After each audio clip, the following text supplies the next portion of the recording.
உங்க ஹேர் டெக்ஸ்சரை சேஞ்ச் பண்ணி நியூ ஹேர் ஸ்டைல் நீங்க செட் பண்றதுக்கு like curl hair, wave hair, straight ஹேர்னு டிஃபரெண்டான ஹேர் ஸ்டைல்ஸ்க்கு இந்த 3 ப்ராடக்ட் நம்ம கிட்ட கண்டிப்பா இருக்கணும். இது எப்படி ப்ராப்பரா யூஸ் பண்ணணும்னு இந்த வீடியோல சொல்றேன். இதுல ஃபர்ஸ்ட் பாத்தீங்கன்னா ஹேர் ட்ரையர். இது ஹேர் ட்ரை பண்றதுக்கு மட்டும் இல்ல, இதுல அடிஷனலா 3 எக்ஸசைஸ் கொடுத்திருப்பாங்க.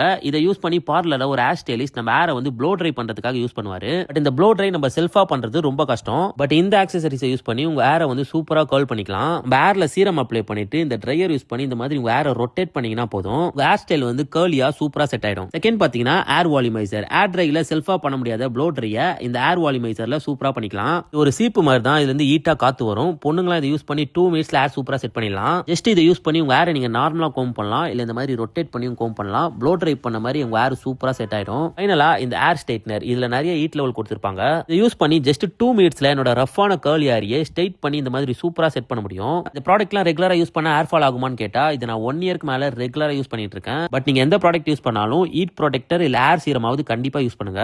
பிகாஸ் இந்த ப்ராடக்ட்லாம் இல்லாம உங்க ஹேர் டெக்ஸ்சரை சேஞ்ச் பண்ணவும் முடியாது, நியூ ஹேர் ஸ்டைல் செட் பண்ணவும் முடியாது.